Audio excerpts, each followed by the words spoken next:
நான் Jackie Sekar, Jackie டிவிக்காக நம்மோடு இணைந்து உரையாட வந்திருக்கிறேன். இது common man show. Bigg Boss season 10க்கு முன்னாடி ஒளிபரப்பாகக்கூடிய ஒரு ஷோ. செப்டம்பர் 6 வந்து பிக் பாஸ் ஆரம்பிக்கிறதாகவும் இந்த ஒரு 15 நாளில் இதை வந்து ரெகுலராக போட்டு முடிச்சுட்டு ஸ்ட்ரைட்டாக அதுக்கு போயிடலாம் அப்படின்ற மாதிரி வந்து இந்த ஒரு விஷயத்த பண்ணியிருந்தாங்க. போன இதில் தெலுங்குலேயோ பண்ணியிருந்ததை வந்து இப்போ வந்து அனைத்து மொழிகளுமே பண்ணுறாங்க. ஒரே மூஞ்சுங்களை பார்த்து பார்த்து போர் அடித்தவங்களுக்கு இந்த காமன் மேன் ஷோ வந்து ரொம்ப ரிலீஃபாக இருக்கும். ஒரே சீரியல் அதே சாயங்காலம் ஆனால் கிளிசரன் போட்டுன்னு அழுது அம்மா வீட்டுக்கு போகிறதுக்கே வந்து அலப்பறை பண்ணிட்டு இருந்ததெல்லாம் வந்து அழுது பார்த்து இது வந்து காமன் மேன் ஷோ வந்து ஒரு டிஃப்ரெண்ட் மெட்டீரியலாக தான் வந்திருக்கு. நல்ல ஐடியாவும் கூட. நிறைய பேருடைய வாழ்க்கையில் ஒரு புது வசந்தத்தை உருவாக்கக்கூடிய ஒரு ஷோ இந்த காமன் மேன் ஷோ, ரைட்டா?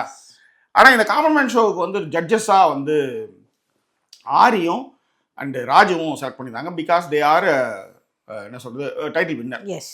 ஆனால் இந்த இடத்துல வந்து இங்கே மாயாவுக்கு வாய்ப்பு கொடுக்கும்போது ஓவியா மாதிரி ஒரு ஆள் எட்டு வரணுன்ட்டு மாயாவுக்கு தான் வாய்ப்பு கொடுக்கணும். அவங்க தான் ஹோஸ்ட்ன்ற அளவுக்கு வந்திருக்காங்க. பட்டு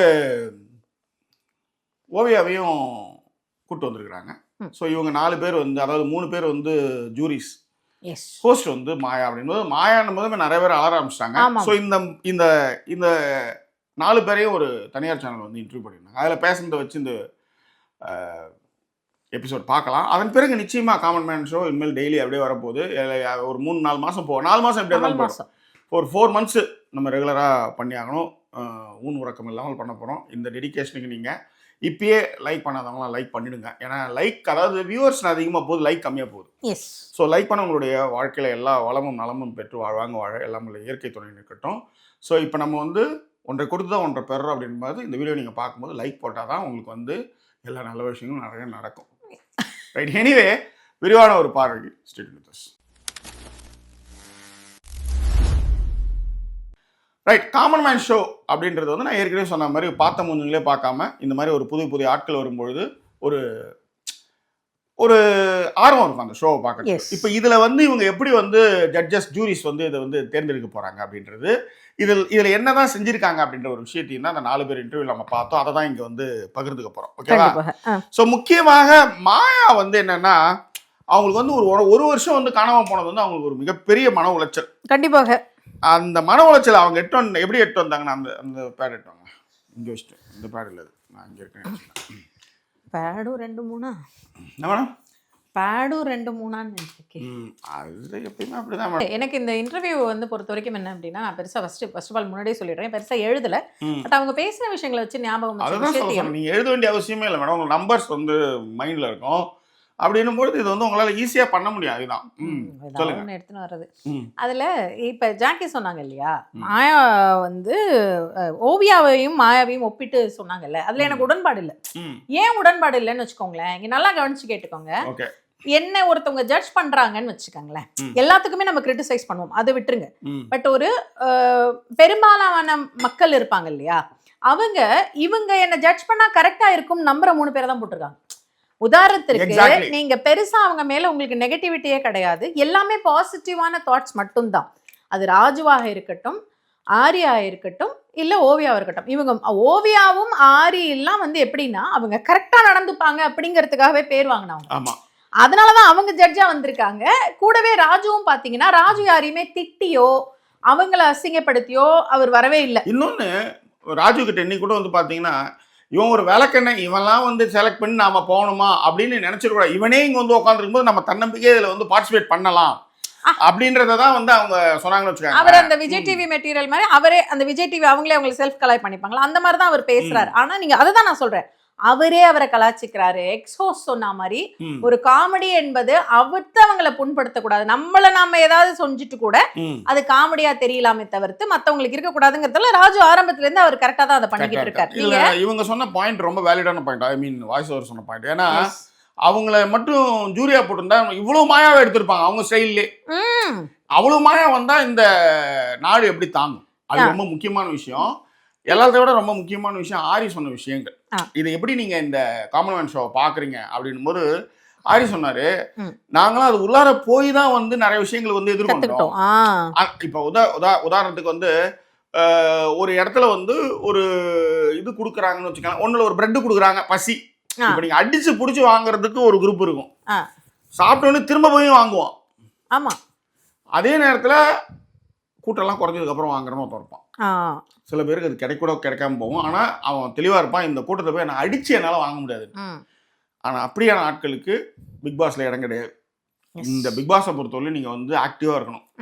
1க்கு 2 வாட்டி நீங்கள் பிரெட் எடுக்க போகணும். அப்போ ஒருத்தன் வந்து சொல்லுவான், எப்படி நீ 2வது எடுக்கிறேன்னு போவான். எனக்கு பசிக்குது நான் எடுக்கிறேன்னு போது அப்போ மற்றவெல்லாம் இல்லையா. இதுதான் அந்த ஷோவுடைய பேஸ் ஆக்சுவலாக. அதுக்கு தான் இன்னைக்கு கூட வந்து நான் ஃபர்ஸ்ட் எடுத்துமே நான் பார்த்தேன். ஒரு பஸ் செட் வந்து 50 பேர் ஏதோ ஏறணும் போல இருக்கு. அதெல்லாம் ஏறி உட்கார வச்சு கதவை சாத்தி லைட்டை ஃபுல்லாக போட்டு புழுங்க விட்டு வச்சுட்டு இருக்காங்க. எல்லாம் புழிஞ்சிட்டு இருக்குங்க. அப்போ ஆரி சொல்றாரு, அவங்களுக்கு இங்கே வரும்போதே அவங்களுக்கு வந்து டாஸ்க்கை வந்து கீப் பண்ண ஆரம்பிக்கிறோம். அவங்களுக்கு இங்கேயே அதுக்கான தயாரிப்பு நிலையில போகும்போது அங்கே போய் அவங்க வந்து இன்னும் ஆக்டிவாக செயல்படுறதுக்கு வாய்ப்புகள் நிறையவே இருக்கு. ஒரு சொஃபஸ்டிகேட்டட் ஃபீல்ட்ல இருந்து அவங்கள வந்து ஒரு ராணுவ ஒழுங்கோட அவங்களுக்கான பயிற்சிகளை கொடுத்து உள்ளார அனுப்புறது வந்து ரொம்ப ரொம்ப முக்கியமான விஷயம், கவனிக்கத்தக்க விஷயம். அது மட்டும் கிடையாது, ஆரி சொன்னாங்கல்ல எங்களுக்கெல்லாம் இப்படி ஒரு வாய்ப்பே இல்லைன்ட்டு. ஆனால் உங்களுக்கெல்லாம் அந்த வாய்ப்பு கண்டிப்பாக இருந்துச்சு. நீங்களாம் வந்து அவர் சீசன் 4ன்னா 3 சீசனை வந்து புரட்டி பார்த்தாலே தெரிஞ்சிடும் யார் யார் எப்படி என்ன பண்ணுறாங்க. இந்த நிகழ்ச்சியோட ஃபார்மெட்டு ஏற்கனவே வந்து 20 சீசன் கிட்ட இதில் போயிட்டு இருக்கு ஹிந்தியில். மற்ற சீசன்லாம் நீங்கள் பார்த்தாலே உங்களுக்கு ஓரளவுக்கு இந்த ஃபார்மெட் என்னன்னு தெரிஞ்சிடும். ஆனால் தமிழ்ல முதலாக போனாங்க பத்தியா, சக்தி, அதுக்கப்புறம் வந்து ஓவியா, ஜூலி, கணேஷ், அப்படி மாதிரி போனாங்கல்ல. அதெல்லாம் தான் வந்து உங்களுக்கு வந்து கண்ணக்கட்டி காட்டில் விட்ட மாதிரி என்ன சொல்லலாம், அது எங்கவா போகும். ஏன்னா ஒரு 7 நாள் 8 நாளைக்கு மேலே கேமரா மறந்துடும் உங்களுக்கு. ஸோ கேமராலாம் மறந்ததுக்கு அப்புறம் நீங்கள் என்ன பேச போறீங்க, அது எப்படி வெளியே போகணும் உங்களுக்கு தெரியவே தெரியுங்க. ஜஸ்ட் லைக் தட்டா பேசிட்டு போயிருப்பீங்க. அதனால இன்னைக்கு வந்து ஆரி சொன்னாரு, பிக் பாஸ் ஷோ என்பது ஹவ் யூ ஆர். உன் கேரக்டர் தான் அங்க, உன் கேரக்டர் அங்க என்னவா காமிக்கப்படுது, இதை மக்கள் ரசிக்கிறாங்க. எப்படிப்பட்ட ஆளா நீ இருக்கிற அப்படின்றது அங்க மேட்ரு. அப்ப நீ யாரா இருக்கிற, அந்த நீ யாரா இருக்குன்றது அங்க. அப்பனால தான் அந்த ஒரு பொண்ணு கூட கேட்டுச்சு, ஏங்க இதுக்கு ஏதாவது ஒரு பதில் சொல்லுங்க, என்னவா டிப்ஸே கிடையாது. என் சிச்சுவேஷன் அவங்க யாரையும் ஹேண்டில் பண்ண போறது இல்லை. சிச்சுவேஷன் மாறிக்கிட்டே இருக்கும். அப்ப என்ன ஆகும்னா நான் என்ன பண்ணுவேன், நான் அந்த இடத்துக்கு ஏற்ற மாதிரி பண்ணுவேன். அப்போ உங்க கேரக்டர்ஸ் அங்க வெளிப்படும். இப்போ உதாரணத்துக்கு நீங்க சொல்லுங்க, ஏதோ சொல்ல வந்தீங்க. இல்ல நான் ஒரு விஷயம் என்னன்னா, நீங்க இப்ப ஆரி சொல்லிட்டு இருந்தாரு இல்லையா, நீங்க எங்களுக்கு பழக்கமே இல்ல இந்த ஷோ அப்படின்றது. அதுலயுமே எனக்கு இன்னொரு கருத்து வேறுபாடு என்னன்னா, நீங்க ஏற்கனவே பிரபலமானவர், உங்களால ஒரு அளவுக்கு அவங்க கிட்ட வந்து கிரவுண்ட் ரூல் மாதிரி சொல்லிட்டே போக முடியும். இந்த பாருங்க என்ன இதுக்கு மேல நீங்க வந்து காட்டக்கூடாது, இந்த மாதிரி விஷயங்கள் இருந்தா அப்படின்னு ஓரளவுக்கு பேசிக்க முடியும். இது ஒண்ணு. அந்த ஒரு வாய்ப்பு உங்களுக்கு இருந்தது. நீங்க காமன் மேனா அடிச்சு அனுப்புவீங்க அவங்கள, அந்த மாதிரிதான் வந்து ட்ரீட் பண்ணுவீங்க. ஏன்னா உதாரணத்திற்கு அந்தந்த விஷயம் நடந்துட்டு இருக்கும்போது தனலட்சுமி போய் ஏதோ பண்ணிட்டாங்கன்றத வந்து ஏதோ மகாலா கேஸ் அளவுக்கு பேசுனீங்க. அதேதான். அப்ப நீங்க மேல வந்து பொய் கேஸ் போட்டு அவன் மேல வந்து ஒரு பொம்பளை கேஸ் மாதிரி அவனை போட்டு வெளியே அனுப்பிச்சிங்க. அவங்க இப்ப ஹோஸ்டா வர போறாங்க சொல்றேன். இந்த மாதிரி எல்லாம் நிறைய விஷயங்களை பண்ணிட்டு இருக்கும்போது அதை அப்படியே வச்சுக்கோங்க ஜாக்கி. அதுல இன்னொரு விஷயம் நான் சொல்றேன். அதே போல உங்களை விட அவங்களுக்கு வந்து இப்ப நீங்க சொல்றீங்க இல்லைங்களா, நாங்க எல்லா டாஸ்க்குமே அவங்களுக்கு பயிற்சி கொடுத்து தான் அனுப்புறோம், டாஸ்க் தெரியுது, அவங்கள சைக்கலாஜிக்கலா கேட்கிறோம். ஆனா யார் மேல பயணிக்க வேண்டும் என்பது முடிவு பண்ண போறது சேனல். அதை வந்து அவங்க பயணிக்க வைக்கிற விதமும் சரி, எப்படி பயணிக்க வைக்கிறாங்கிறதும் சரி, ஒரு காமன் மேல நடக்கிறதுக்கும் ஒரு பிரபலத்துக்கு மேல நடக்கிறதுக்கும் பயங்கர வித்தியாசங்கள் இருக்கு. ஸோ அதனால அவங்களுக்கு இதெல்லாம் நீங்க என்னதான் சொல்லி அனுப்புறோம் அப்படி இப்படின்னு சொன்னா கூட செலக்ட் பண்றீங்க அப்படிங்கறது தான் நான் வந்து மைண்ட்ல எடுத்துக்கிறேன். ஏதோ ஒரு விஷயம் உங்களை அந்த டைம்ல வந்து அவங்க வந்து கரெக்டா நடந்துக்கிறாங்கிறத வச்சு நீங்க செலக்ட் பண்ணி உள்ள அனுப்புறீங்கன்றது என்னால புரிஞ்சுக்க முடியுது. பட் இதெல்லாம் உங்களுக்கு இருந்த அளவுக்கு அவங்களுக்கும் அந்த பிளஸ் பாயிண்ட்ஸ் இருக்குன்னு சொல்றேன். உதாரணத்துக்கு வந்து என்னன்னா, இந்த காமன் மேன் ஷோல இன்னொரு பிளஸ் பாயிண்ட் என்னன்னா, எல்லாருமே வந்து பாத்தீங்கன்னா இதுல செலக்ட் பண்ணியிருக்கிற எல்லாருமே, அதாவது லட்சக்கணக்கான பேர் வந்து அப்ளிகேஷன் போட்டு அதுல வந்து 50 பேர் மட்டும் செலக்ட் பண்ணியிருக்காங்க அப்படின்னும் போது எல்லாருமே என்னன்னா இந்த கிஃப்ட் ஆஃப் த கேப் இருக்கிற ஆட்கள். இந்த என்ன திடீர்னு கிஃப்ட் ஆஃப் த கேப்னு சொல்றீங்களா, இது மாதிரியான ஒரு விஷயம். இது என்னன்னா, நானே அப்படியே கிஃப்ட் ஆஃப் த கேப் அப்படின்னா பேச்சாற்றல் இருக்கிற ஆட்கள். ஏன்னா இவங்க பிரபலன்னு சொல்லி கூட்டு வந்த நிறைய பேர் என்ன பண்ணிருப்பாங்கன்னா பேசவே மாட்டான். அதேதான் எல்லாம் புடிச்சு வச்ச கொழுக்கிட்ட மாதிரி இருப்பான். பேசுங்க. அதுவும் வந்து விஜய் சேதுபதி எல்லாம் வந்த பிறகு நீ வரையா ரூபாய்க்கு 5 அப்படின்ற மாதிரி எல்லாரும் பஸ்ல ஏற்றிட்டு வந்து அந்த மாதிரி இறக்கி விட்டாங்க. பேசுப்பா, நீ பேசு அப்படின்னு நீ சொல்லி பேசி அவரை சுத்தல்ல விட்டு நான் என்ன சொல்ல வரேன்னான்ற மாதிரி அவரே குழம்பு வச்சுருக்காங்க. நீ பேசுப்பான்றது கூட இல்ல, பேசினாலே புரிஞ்சுக்க முடியாது. திரும்பி படி அந்த மாதிரி ஆளா எடுத்து வந்து கொடுக்கும்போது சொல்லியிருப்பாரு அவர் 10வது சீசன் என்ன கொஞ்சம் இப்பதான் போய் இருக்கு வருஷலாம் வகன்னு வந்து பெத்து நாய் குட்டி பட்ட மாதிரி ஏகப்பட்ட படம் பண்றேன்னு ஒரு விமர்சனம் இருக்கு. நான் ஒரு எப்பயோ படம் பண்ணிடுறேன், அது இப்பதான் அது வருது. நான் என்ன பண்றது, ஃபினான்ஷியல் ப்ராப்ளம் அதெல்லாம் ஏகப்பட்ட விஷயங்கள் இதெல்லாம் வந்து காமன் மேனுக்கு தெரியாது. அதனால இந்த 10th சீசனை வந்து ஓரளவுக்கு பேர் எடுக்கணும். அதேதான் என்ன போட்டு அந்த திருப்பி படின்ற மாதிரி ஆளை எடுத்து வந்து என் உயிரை எடுக்காதீங்க. ஒரு 10% கம்மி கூட பண்ணிக்கோங்க சம்பளத்துல. ஏன்னா ஆவின் பாலே கிடைக்க மாட்டேது. டிவிக்கு ஆட்சி வந்ததுக்கு அப்புறம் பாத்தீங்கன்னா ஆவின் பால் தட்டுப்பாடு. அரசியல் பால் குடிச்சு தான் இவன்கிட்ட வந்து மாரடிக்கணும். என்னால வந்து பாலும் தட்டுப்பாடா இருக்குது. ஏன்னா சென்னையில வந்து மாட்டு பண்ணையும் கிடையாது. ஸோ அப்படி இருக்கும்பொழுது நான் ரொம்ப கஷ்டப்படுறேன், ஸ்ட்ரகிள் பண்றேன். தயவு செய்து இந்த காமன் மேன் ஒன்று வச்சு அதுல செலக்ட் பண்ணி ஒரு 4 பேர் எடுத்து வந்து விட்டா அவன் வந்து இவங்க கூட நடிக்கிறோம், அவன் கோச்சுக்குவான், அவங்க கூட நடிக்கிறோம், இவங்க கூட நடிக்கலைன்னா அவன் திட்டனால நாளைக்கு அவன் வந்து வாய்ப்பு கொடுவான் போயிடுவான். அப்படிலாம் வந்து ஒண்ணுக்குள்ள ஒன்னே இருக்கும்போது எல்லாம் கமுக்கமா வாய முன்னு இருக்கிறதுலாம் இல்லாம ஸோ இவங்க எல்லாரும் வந்து காமன் மேன் வரும்போது அவன் யாரை பத்தியும் கவலை இல்லை, அவன் பூந்து விளையாடுவான். அந்த மாதிரி ஆளாயிட்டு வந்து இறக்கும் போது நல்லா இருக்கும் அப்படின்னு சொல்லி தான் இதை வந்து எடுத்து வந்திருக்காங்க. கண்டிப்பா. ஸோ இது ஒரு விஷயம். அதே மாதிரி இன்னொன்னு வந்து என்ன அப்படின்னா, இப்ப ஆரி வந்து அவர் வந்து சொல்லிட்டு இருந்தாரு இல்லைங்களா, இது வந்து ஒரு தனி மனிதத்துக்கான ப்ளீஸ் உங்களுக்கு தான் ஃபர்ஸ்ட் ப்ரிஃபரன்ஸ். ஏன்னா நீங்க பேசினாதான் நான் சும்மா ஊன்னு சொல்லிட்டு பின்னாடி என் குரல் கேட்டா கூட போதும்ன்றது தான். You are also gift of the gab person தான். ஆனா என்ன பிரச்சனைன்னா லெஃப்ட் ரைட்ல தான் பிரச்சனை வரும். எல்லாத்த விட இன்னொரு விஷயம், அப்ப கூட இன்னும் கூட உனக்கு புரியல பத்தியா, கிஃப்ட் ஆஃப் த கேப் எங்க வரும்னா உங்ககிட்ட மட்டும்தான் வரும். வேற எங்கேயாவதுன்னா நம்ம கேப் மட்டும்தான் இருக்கும், கிஃப்ட் கூட ஜி அது போயிடும். இந்த கிஃப்ட் ஆஃப் த கேப்புக்கு இன்னொரு அர்த்தமும் இருக்கு. அது என்னன்னா இன்னொருத்தவங்க நம்ப வைக்கிற மாதிரி பேசுறது சொல்லுவாங்க. A gift of the gab person தான். அதுல மாற்றம் பக்கத்து ரூம்ல இருக்கிறது gift of the gab square person. அதெல்லாம் இன்னைக்கு ஒரு சம்பவம் நடந்தது.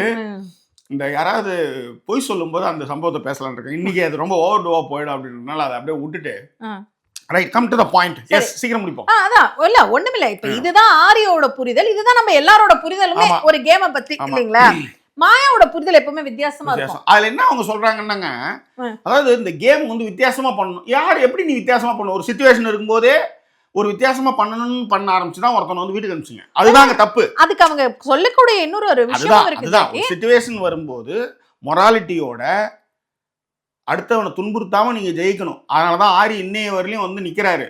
என்னைக்கோ வந்து கொக்கு முக்கு கக்கு முக்கு கொட்டு முட்டு கக்கு நுக்கு கோகோனட்டு இன்னைய வரையிலும் இதுவே வந்து மாயாவுக்கு காண்டா இருக்கு. இத்தனை வருஷம் எப்படி அதை ஞாபகம் வச்சிருக்காங்கன்னா அந்த அளவுக்கு அவங்க வந்து பண்ணிருக்காங்கன்னு அர்த்தம். இல்ல அதேதான் இத்தனை வருஷம் வரைக்கும். ஏன் இது இன்னும் சொல்றேன்னா, அவங்கள்ட்ட இருந்த கேள்வியே என்ன நீங்க கத்துட்டீங்க, என்ன நீங்க வந்து பிளஸ் அண்ட் மைனஸ்ங்கிற மாதிரி சொல்லுங்க அப்படின்னு கத்துக்கிட்டது எது, வேண்டாம்னு நினைக்கிறது அந்த மாதிரி கேட்ட உடனே எதுவுமே ஞாபகம் இல்லை எனக்கு அப்படின்னாங்க. ஏன் உங்களுக்கு ஞாபகம் இல்லைன்னா, உங்களால நீங்க சொல்லக்கூடிய அளவுக்கான விஷயங்கள் அங்க எதுவுமே இல்ல. அதுதான் அங்க நடந்தது. அதனாலதான் அவங்களுக்கு கோகனட் எல்லாம் ஞாபகம் இருக்கு 10 வருஷம் ஆனாலும். உங்களால சொன்னது ரொம்ப அற்புதமான விஷயம் மேடம். அதாவது இவங்களுக்கு கூட வாழ்க்கை கிடைச்சிருச்சு. ஏதோ மஞ்சளா டீச்சர் ஏதோ பண்ணாங்க, அடுத்தது ஒன்று பண்ணாங்க, இதோ வந்துட்டாங்க ஹோஸ்ட் வந்துட்டாங்க. அவர் தலைவர் பாவடை கட்டு வந்தார்ல, அந்த எபிசோட்ல வெளியே போனவன் தான் அவன். அதுக்கப்புறம் ஆளே காணுங்க. இல்ல நீங்க சொன்ன கமருதீன் பார்வதி கூட வந்தாங்க. ஆக்சுவலா உங்க பாயிண்ட கொஞ்சம் எடுத்துட்டு இருந்தான். Please forgive me. என்ன பண்றது, உறிஞ்சு எடுத்துட்டீங்க. என்ன சிரிக்கிறீங்க?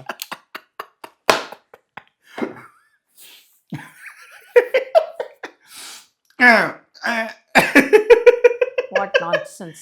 It not அவ்வளவு அறிவில்லை தான் நினைச்சு இல்ல கண்டிப்பா it not nonsense thing. It's a good thing. It's a love things. Right. Anyway, அது கமருதீன் பார்வதி கூட வந்துட்டாங்க. அவர் பாருங்க இன்னும் வரவே இல்லை. பிரதீப் ஆண்டனி சொல்றாங்க. அதோட அனுப்பிச்சவங்களாம் அப்படியே எடுத்துன்னு போனவங்க தான். அதோட அப்படியே நட்டாத்துல விட்டாங்க. நான் கூட நிறைய பெருமையா சொல்லுவேன் விஜய் டிவி. அவங்க வந்து என்னைக்குமே வந்து பீப்புளுக்கு வந்து ஒரு பேர் கெட்டு போச்சுன்னா அவங்கள அப்படியே விடமாட்டாங்க அப்படின்னு. பட் ஆனா மாயாவா இருக்கணுன்றது எனக்கு இப்பதான் புரிஞ்சுது. ஆக்சுவலா உண்மையிலே அதுதான் உண்மை. புரியுதுங்களா? ஏன்னா நீங்க எந்த ஒரு ஏன்னா உங்களை மாதிரியே அவனும் வந்து இந்த ஷோ வந்து நல்லா இருக்குன்னு நினைச்சவன் தான், நியாயமா வரலாம்னு நினைச்சவன் தான். நீங்க சொன்ன கட்டுப்பாடுகளோட தான் வரலாம். ஆனா அவன் மேல வந்து ஒரு நீங்களே வந்து பாத்ரூமுக்கு வந்து தாப்பால வைக்க இல்லாம அதுல ஏதோ ஒரு பிரச்சனை வரணும்னு சொல்லி அந்த மாதிரிலாம் பண்ணான்னு சொல்லி எல்லாரையும் சேர்த்து அதுக்கு ஒரு சூப்பரான ஆட்கள் ஒரு ஆர்மி ஒன்று அமைஞ்சு அவனை வெளியே அனுப்பிச்சு விட்டீங்கன்னு வச்சுக்கோங்க. பட் எனிவே சொல்றேன், இதெல்லாம் நடந்தது. ஏன்னா இதெல்லாம் மறக்க முடியாது. திரும்ப மாயா இருந்தாலும் மாயா பத்தி பேசணும். That's all.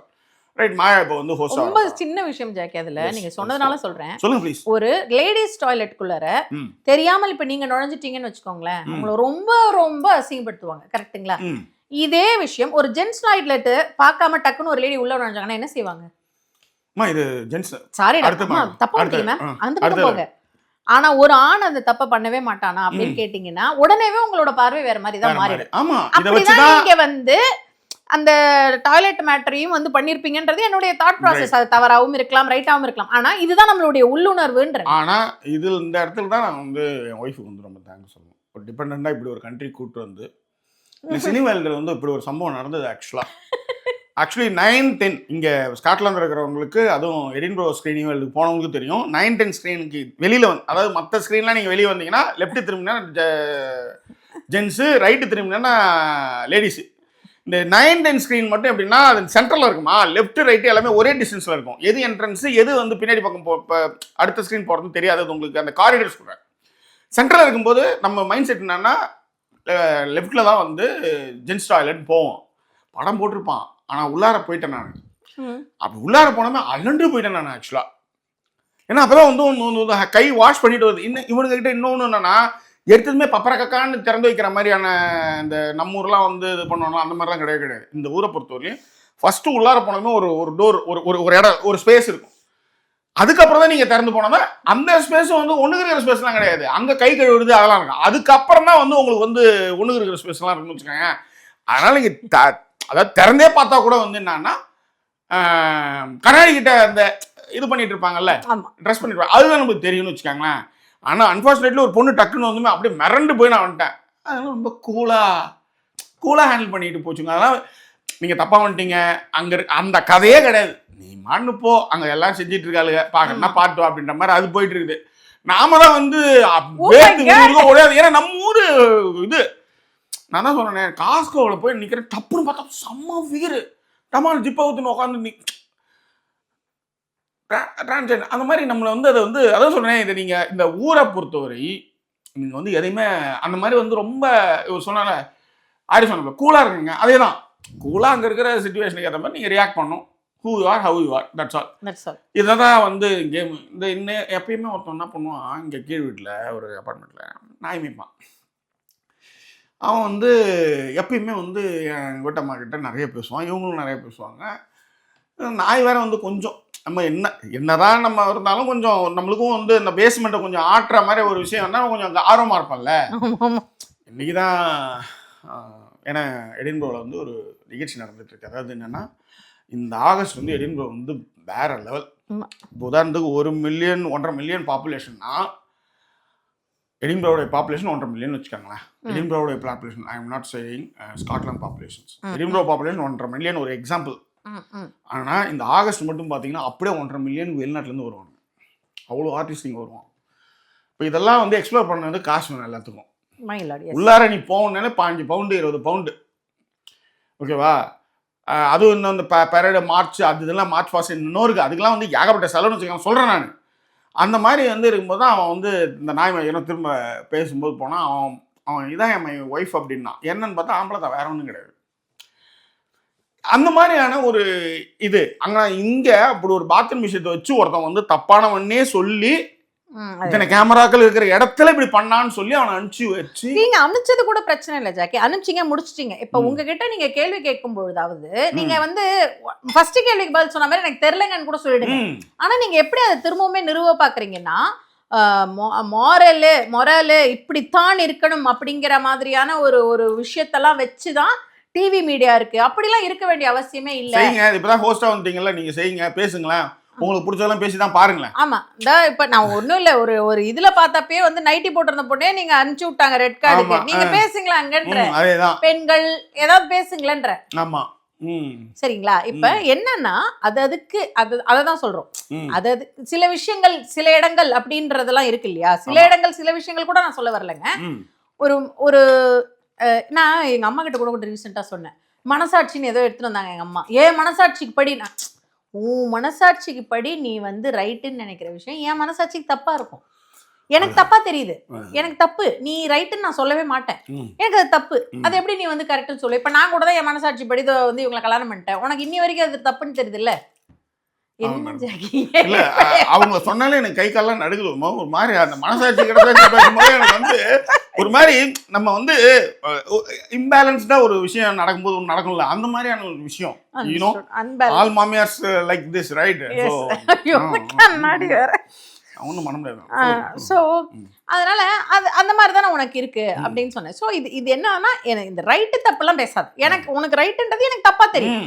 ஆனா காமனா எல்லாருக்குமே ரைட்டு தப்புன்னு ஒரு விஷயம் இருக்கு இல்லைங்களா? நீங்க ஒருத்தரை துன்புறுத்துறதும் சரி, ஒருத்தரை காயப்படுத்துறதும் தப்புங்க. ஒருத்தவங்க மேல வந்து அபாண்டமான பழி சொல், அவ்வளவுதான் பிரச்சனை. அவ்வளவுதான். அப்படி இருக்கிறப்ப அதை நீங்க வந்து ரைட்டுங்கிற மாதிரி திரும்ப வந்து ஒரு இடத்துல உட்கார்ந்து நிறுவனத்துக்கு வந்து பேசுறீங்க இல்லையா? அது தவிர்த்துக்கலாம். ஏதோ நடந்தது, நீங்க வந்துட்டீங்க. அந்த 100, அதான் ராஜு ஒரு விஷயம் சொன்னார், 100 நாள்ன்றது முடிஞ்சிருச்சு, இன்னும் 100 நாள் வந்துருச்சு, அதுல இருந்து மூவ் ஆன். ஆனா நீங்க அதுக்கு வந்து இன்னமும் வந்து நீங்க வந்து அதுக்கு வந்து சப்பக்கட்டு கட்டுறது ஏற்புடையதா இல்ல, இது ஒண்ணு. பட் ஆனா அவங்க வந்து ஓவியா மாதிரி இருக்கணும் அப்படின்னு இருக்கணும்னு ஆசைப்பட்டாங்க. ஆனா ஓவியா மாதிரி ஒரு போல்டு வந்து வேற யாராலையும் கிடையாதுங்க. இந்த மாதிரிலாம் கிடையாது மேம். வீடியோ வந்து கொஞ்சம் குவாலிட்டி கம்மியா, நெக்ஸ்ட் டைம் பார்த்துக்கலாம். இந்த மாதிரியான அடி அதெல்லாம் அதை வச்சுதான் அவங்க சொன்னாங்க, நான் ஓவியா மாதிரி இருக்கணும் அப்படிலாம் எதை பத்தியுமே கவலைப்பட மாட்டாங்க அப்படின்னுட்டு. ஆமா, அவங்க அவ்வளவு எதை பத்தியுமே கவலைப்படாதவங்க. அவங்க அவங்கள பத்தி மட்டும் கவலைப்படுறது மட்டும் இல்ல, யாருக்கும் துன்புறுத்தல, யார் மேலே கெட்ட நியாயம் கேட்டாங்க. அதான் மேட்ருங்க ஆக்சுவலா. அப்ப நீங்க இங்க வந்து என்னன்னா, நீங்க தன்னை நிறுத்தி, தன்னை முன்னிறுத்தி, தனக்கு எல்லாரும் ஜாலரா அடிக்கணும்னு உருவாக்கி, அதன் பிறகு அதுக்கு ஒருத்தவங்க மேல ஒரு பேரை ஒன்று உருவாக்கி அவனை அனுப்பிச்சு விட்டீங்களா, அதுதான் இங்க பிரச்சனை. அதனால தான் இங்க வந்து மறந்து போற அளவுக்கு ஆயிடுச்சு அந்த சீசனே. ஆக்சுவலா சீசன் 7 வந்து உங்களுக்கு மறந்து போற மாதிரி ஆயிடுச்சு. ஏன்னா உங்களால நீங்களே ஞாபகம் வச்சுக்கிட்டாலும் உங்களால அதுல இருந்து மீள முடியாது. நீங்க மீள முடியாதுங்கிற வார்த்தையே கிடையாது ஜாக்கி. அவங்களாம் மீண்டுருவாங்க, நீங்க வேற. அதை நீங்க பேச முடியாதுன்னு சொல்ல வர. அதை பத்தி நீங்க எந்த விஷயம் பேசினாலுமே அது உங்களுக்கு எப்படி மாறும்ன்றது உங்களுக்கு நல்லாவே தெரியும். அதனாலதான் வந்து நீங்க அதை வச்சுட்டு போயிட்டு இருக்கீங்க. அதனாலதான் மஞ்சுளா டீச்சர்னு வேற ஒரு உருவகம் படுத்தி நீங்க வந்து தாராளமா நீங்க தாராளமா நீங்க வந்து பேசலாம். இன்னி வந்து நம்ம மஞ்சுளா டீச்சர் பத்தி எதுவும் பேசுறது இல்லை. அவங்களுடைய சேனல் விருப்பம் இருக்கிறவங்க பார்க்கலாம் போலாம். ஆனா இது வந்து என்னன்னா, டிவி சேனல்ல நீங்க வந்து ஒரு ஹோஸ்டா வர போறீங்க. அந்த ஷோவும் இப்ப ரிலீஸ் ஆகுது, பேசும்போது நீங்களும் ஒரு கண்டஸ்டண்டா இருந்து இது மாதிரிலாம் வரும்போது, உதாரணத்திற்கு எப்படி ப்ரிப்பேர் ஆனீங்க அப்படின்னா, பேண்ட் ஷர்ட் எல்லாம் போட்டுதான் அப்படின்னும் போது நீங்க டக்குன்னு அப்படி சொல்லாத அப்படின்னு ராஜுவை நீங்க சொல்றீங்கன்னா, உங்களுக்கு அந்த இடம் தெரியுது இல்லையா? அதை நாங்க அப்படி நீ பேசக்கூடாது அப்படின்றது தெரியுது இல்லையா? அதேதான் நீங்களும் நிறைய விஷயங்கள் பேசக்கூடாது. அவ்வளவுதான், ரொம்ப சிம்பிள். ரொம்ப கரெக்டா. அதான் மேடம், நான் போங்க தேங்க்ஸ் சொல்லு நீங்க இப்ப சொல்றேன், தேங்க் யூ, லவ் யூ, இந்த மாதிரிலாம் அடிக்கிறதுக்கு உங்களுக்கு தான் மேடம். ஓகேவா? ஸோ இதுதான் வந்து அந்த நிகழ்ச்சியில் நடந்தது. பட் ஓரளவுக்கு நம்மளுடைய புரிதல் அவங்களும் என்ன சொல்கிறத வச்சு பார்த்தா, நாங்கள் வந்து 3 பேராக டிசைட் பண்ணி தான் எடுக்கிறோம். ஆனால் நாங்கள் பெஸ்ட்டான ஒரு ஆள் தான் செலக்ட் பண்ணுறோம், நாங்கள் நம்புகிறோம். அண்டு சைக்கலாஜிக்கலான சில விஷயங்களும் அதில் இருக்குது அப்படின்னு சொல்லியிருக்காங்க. காமன் மேனில் விளையாட்டுகள், சைக்கலாஜிக்கலான விஷயங்கள் எல்லாமே இருக்குது அப்படின்னும் பொழுது, இது இம்ப்ரெஸ் பண்ணுற ஷோ அல்லன்னு சொல்லிட்டு ஆரி சொன்னதும் வந்து நல்லா இருக்கும். ஆரியை ஒல்லியாயிட்டாரு ஜாக்கி. ஆமாம், நிறைய இது பண்ணிட்டாரு. இவங்க கொஞ்சம் யாரோ ஒருத்தவங்க வந்து சொல்லியிருந்தாங்க ஒரு சோஷியல் மீடியாவில் கூட, ஓவியா கொஞ்சம் வெயிட் போட்டுடுச்சு அப்படின்ற மாதிரி கூட சொன்னாங்க. ஆமாம், பட் இவர் வந்து இது பண்ணி இருந்தாரு. ஸோ அதான் இது மாதிரியான விஷயங்கள் தான் நடந்தது. அண்ட் ராஜுவும் சரி, மாயாவும் சரி, அங்கேயே நிறைய பேசிட்டு இருந்தாங்க. ராஜு கூட ஒரு யார் வந்து லாங் டிரைவ் போகலாம் அப்படின்னும் போது, இவர் வந்து நம்ம ஆரி வந்து என்ன சொன்னார்னா, லாங் டிரைவ் ஓவியா கூட போவேன் அப்படின்னு. ஆமா, இல்ல மாயாவோடையும் போவேன், 2 பேர் கூடயும் போவேன். ஏன்னா மாயாவுடைய அந்த சட்டிலா பேசுற விஷயங்கள்லாம் கொஞ்சம் மறந்து போயிட்டா அப்படிலாம் பேசுறதுலாம் கொஞ்சம் நல்லா இருக்கு. நல்லா இருக்குன்றத விட அவர் சொன்னார், அந்த மாதிரி பேசுறதுக்கு தெரியணும். ஏன்னா நம்மலாம் அட்லீஸ்ட் ஒரு ஏதாவது ஒரு பாயிண்ட் யோசிப்போம். ஆனா அவங்க பாருங்க மறந்துச்சுன்றாங்க பாருங்க, வேற ஏதாவது கேள்வி கேளுங்கிற மாதிரி சொல்றாங்க இல்லையா அப்படின்ற ஒரு விஷயத்த வந்து சொல்லியிருந்தாரு. மற்றபடி காமன் மேன் நிகழ்ச்சிக்கு சம்பந்தமான வேற ஏதாவது விஷயங்கள் அவங்க பேசியிருந்தாங்கன்னா, இதுதான் அந்த எப்படி செலக்ட் பண்றாங்க அப்படிங்கிறதையும், அவங்க எப்படி அவங்கள வந்து தயார்படுத்திக்கலாம் அப்படின்னும் பொழுது ராஜு சொன்னதும் சரி, பாட்டுக்கு வரல நாளாக இருக்கேன்ல, பெர்ஃபார்ம் பண்ணலாம்ல அப்படிங்கிற மாதிரியான ஒரு மனநிலையோட வந்து பெர்ஃபார்ம் பண்ணலாம் அப்படிங்கிற ஒரு விஷயத்தையும் அவங்க வந்து சொன்னாங்க. அண்ட் ஹோஸ்ட்டில் வந்து நான் வந்து நிறைய சேஞ்சஸ் பண்ணுறேன், எனக்கு அவங்களுக்கு முழு சுதந்திரம் இருக்குங்கிறத அவங்க எங்கேயுமே சொன்னாங்க. எனக்கு முழு சுதந்திரம் இருக்குங்க, ஸோ அதை வச்சு நான் வந்து ஏதாவது பண்ணுவேன். அது மாதிரிலாம் யாராலையுமே சொல்ல முடியாது. அதேதான் அதெல்லாம் சொல்றதுலாம் வந்து ஒரு இது வேணும். அதுதான் மேடம். வேற என்ன ஜாக்கி? இவ்வளோதான்யா இதில் வந்து எனக்கு தெரிஞ்ச பாயிண்ட்ஸ் இவ்வளோதான். திரும்பவும் சொல்றதா, பிக் பாஸ் வேற, சர்வைவர் வேற. சர்வைவர் வந்து மோஸ்ட்லி டிஃப்ரெண்ட். அது ஏன் அப்படின்னா, அது உயிர் வாழ தகுதி எழுது உயிர் வாழும் அப்படின்னும் போது பொய் புரட்டு, ஏன்னா உயிர் வாழணும், சாப்பிடணும், சாப்பாடே இல்லாத இடத்துல பொய் சொல்லி ஏமாற்றி அவன் கண்ணு இருக்க பிடிக்கணும். இப்போ பொய் சொல்லி ஆட்சி பிடிக்கிற மாதிரி அந்த மாதிரி பண்ணிடலாம், அந்த மாதிரி பண்ணணும், அது survivor. But Bigg Boss is entirely different. Who you are, how you are. ஏன்னா உன் கேரக்டர் தான் அங்கே பேசப்படும். அவ்வளோதான். இந்த கேரக்டர் பேசப்படுறது வந்து மக்கள் வந்து ஆனா இந்த சீசன் வந்து கொஞ்சம் டஃப் தான். ஏன்னா இன்னும் வந்து மக்களுடைய மனநிலை மாறி இருக்கு நிறைய. உங்களுக்கு புரியுற மாதிரி சொல்லணும்னா பிக் பாஸ்ங்கிறது சர்வைவருங்கிறது வந்து ஓட்டு போட்டு ஆட்சிக்கு வந்துடுற மாதிரி. பிக் பாஸ்ங்கிறது வந்து நீங்க சல்யூட் அடிக்கும் போது கமெண்ட் வரும், அவ்வளவுதான். இது இதன் மூலமாக நன்றி தெரிவிக்கிறது என்னன்னோ வருது பாருங்க. என்னது தோட்டங்கொண்ட ராசாவே டிங் டங் டங் டங் டங், செம ஃபேமஸ் ஆகி போச்சு அது. சரி, எனிவே உங்களுக்கு இடத்துல பின்னூட்டங்களை தெரியப்படுத்துங்க. இதுதான் வந்து அந்த நிகழ்ச்சியில பேசினாங்க juries and host. Yes. So இதுக்கப்புறம் நம்ம வந்து இன்னைக்கு வந்து ஒளிபரப்பு ஆகிட்டு இருக்கு. எஸ். அதுக்கு முன்னாடி இந்த விஷயத்தை தெரிஞ்சுக்கிட்டு அதுக்கப்புறம் அதுக்கு போகன்றனால தான் இந்த விஷயம். ஸோ இப்போ வந்து நம்ம வந்து தொடர்ந்து சொல்கிறோம், தொடர்ந்து இது 4 மாதத்துக்கு நம்ம வந்து ரெகுலராக பண்ண போகிறோம். லைக் கமெண்ட் ஷேர்லாம் பண்ணுங்க. அதே இதுலேயே சப்ஸ்கிரைபர்ஸ்லாம் இருக்குது, அதனால் லைக்கை நீங்கள் நிறையா போடுங்க. ஆமாம், ரொம்ப முக்கியம் லைக். ஏன்னா நேற்று சொன்னது தான், லைக் நம்பர்ஸ் வந்து நம்ம வியூ வந்து இப்போ நிறைய ஜாஸ்தி பண்ணிட்டீங்க, நிறைய பேர் வர ஆரம்பிச்சிட்டிங்க திரும்பி வேடந்தாங்கல் பறவை மாதிரி. பட் இந்த லைக் நம்பர்ஸ் வந்து இன்க்ரீஸ் ஆகலை. இந்த நீங்கள் திரும்ப வந்து ரெகுலர் ப்ராக்டிஸ்க்கு வரணும். லைக் பண்ணணும், அதுக்கப்புறம் வந்து வீடியோ பார்க்கணும், அதுக்கப்புறம் கமெண்ட் பண்ணணும், அதுக்கப்புறம் ஷேர் பண்ணணும், ஹைப் பண்ணணும். இவ்வளோ விஷயங்கள் இருக்கு. ஓகேவா? இது எல்லாத்தையும் கரெக்டாக ரெகுலராக பண்ணிடணும். அதே மாதிரி ஜாக்கி விலாக் தமிழ் அப்படின்ட்டு இன்னொரு சேனல் வந்து நிறைய பண்ணிட்டு இருக்கோம், நிறைய விஷயங்களை அதில் போட்டுட்ருக்கோம். ஸோ ஜாக்கி மீடியான்ட்டு இதில் இருக்கிற எல்லா சேனல்ஸினுடைய லிங்க் பின் கமெண்ட்டில் எல்லாமே போட்டிருக்கோம், அதையும் நீங்கள் பாருங்கள். ஸோ வேற என்ன, வேடந்தாங்கல் பறவைகள் அத்தனை பேருக்கும் வெல்கம். ரைட், எப்பயுமே இங்கே இருக்கிற என் கூட இருக்கிற அத்தனை பேருக்கும் லவ் யூ. ஓகே, ஸோ வேற என்ன, மீண்டும் வேறொரு எபிசோடில் உங்களை நாங்கள் சந்திக்கிறோம். அதுவரை நன்றி கூறிய வருது உங்கள் ஜாக்கி சேகர் மற்றும் வாய்ஸ் ஓவர் சைனிங் ஆஃப்.